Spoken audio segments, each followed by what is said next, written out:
everyone. I am Jazekka Williamson. I teach 10th grade English. I'm here with my colleagues. Candace, 2nd grade. Tarrion Adams, 11th grade U.S. History. Rodrick Thomas, 11th grade English. Destyni Williams, 3rd grade. All right, here we have real teachers, real talk. So here's teachers, raw and unfiltered. Today our topic is teaching for activism and social justice in the classroom. I have a quote from a teacher. She says, "The kids are watching the world burn, literally and figuratively. They want tools to do something about it." Why do you think that some teachers are really embracing this approach? And why do you think some students embracing this approach, specifically Gen Z, right? Because we see that some of our younger students. Their generation is a part of this deconstruction. Seeing and their siblings in these older generations, it's the same thing that is passed down from generation to generation, and they're tired of that. They want to do something different. They want to see a change. I think they also have a beautiful rebellious nature. And I think oftentimes as adults, habitually, we've been told to stomp that out. Just do what I say, do what I say, do what I say. Millennials who gave a little pushback that led way to these Gen Zs who are fully pushing back. What is our responsibility now? In the position of being educators, our responsibility is to target that rebellious nature, not stomp it out. I want it to be something that serves the children. Because if I can target you to use that energy and that rebellious nature and your creativity and your passion and your drive and give you an opportunity to learn how to target that in a way that's beneficial to you, amazing. The only thing that I want to take from you is when it becomes self-destructive. I say you're just dealing with a generation who's has technology. They see things differently. You can see more of the world. You can see different viewpoints. You can see different ideas. You can see a new way of living. You can't play that video game all night. You're not going to get paid for it. Well, now kids are playing video games all night and they're getting paid. Use it in a meaningful way. I teach critical thinking. So I'm like, figure out how to solve your own problem. You be an advocate for yourself. And if you teach critical thinking, you are automatically an advocate for yourself.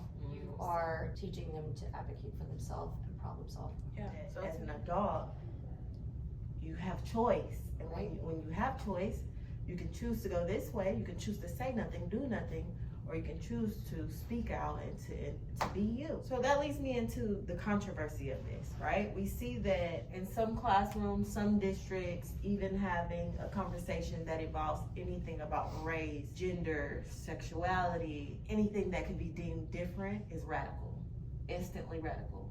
So those controversies, I do want to speak on where you see the controversies. Not so much even against the controversy, but just what are the controversies? Right? I try to be very balanced. I teach a lot of debate in my class, and the key to debate is balance. You can't be too hot, you can't be too cold, right? Okay. So I saw an adverse effect in one of the articles that we read, and the way that she described it was when she was coming up, her teachers taught her how to think, not what to think.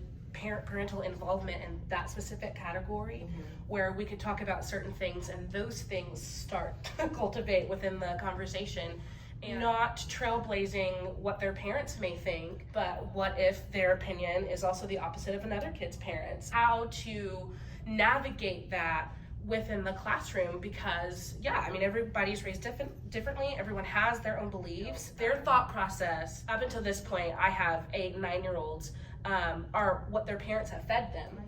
I think a lot of the controversy is rooted in I want you to advocate for yourself, but I don't want it to go against what I'm saying. I don't want you to speak against what I have in mind. I want you to have your own voice and be independent and speak up, so on and so forth. But we don't really hear about it. It needs to fall in line. Right. Whatever I have going on or what my agenda is, or so on and so forth. That leads me into our last part of this segment, finding the balance, right? So when you talk about towing the line, where exactly is the line? I think the line moves, right? Like it has moved just in the last 6 months. The line moves of where you are on either side of it. The actual line moves. What are your boundaries? What boundaries can I set to make sure that this conversation doesn't diverge into something completely opposite of what was supposed to be? I feel like where I would draw my line, the conversation or the opinions become personal attacks. Any comments that aren't on the subject itself, fact or opinion. Remove ourselves as educators. It's not about us, it's not about what we're thinking, and we don't have to be emotional as adults. We should be able to address the facts, address exactly what's going on without becoming emotional. Defining the line, okay? I think that's important because we can't avoid crossing something we don't define. We're dealing in facts. We're not trying to hurt you. You gotta know there's going to be an opposing view. It's going to help young men be able to take rejection when they hear a no. It's going to be able to help young ladies navigate when they're dissatisfied with this or that. Like, it helps them know that there is an other side of the coin. There's two things that you guys said that I really, really loved, and it's the aspect of, I mean, we have to teach the kids how to do it. Like, okay, in the moment, what if they get frustrated? What if they're flustered? How can we, you know, as the facilitator, help them, teach them maybe cool down methods, or how to not take it personal, or how to listen to that and think through what it is they have just said. I think that's something that's also important in this conversation. Absolutely. And teaching to actually listen and not just respond, right? To receive what's going on. I want to thank all my colleagues for being here. And of course, this is Educators Unfiltered. Join us next time. We'll be real, we'll be loud, we'll be proud, we'll teach with our hearts. The last thing I want to ask you, give me one word when you think of teaching with activism. Go. Empowerment. Intention. Restorative. Purpose. Critical thinking.